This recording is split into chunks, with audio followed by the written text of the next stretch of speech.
ให้น้องเป็นหาอ้ายอาสาเป็นแห่อ้ายเป็นคนหาเจ้าคอยเก็บแบ่งสร้างฝันด้วยแรงที่อุ้มด้วยรัก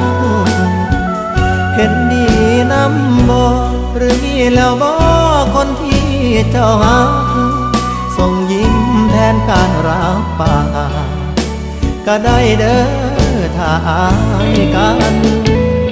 ตกลงบ่นางถ้าอายแต่งตั้งเจ้าเป็นหวานใจขายความคิดนี้ฝากไว้เป็นการบ้านใจให้ลองช่วยฝันอย่าตัวกันเด้อถ้าน้องมีคนชายในฝันแต่ถ้าน้องเห็นงามตามนั้นเรามาสร้างฝันช่วยกันเด้อ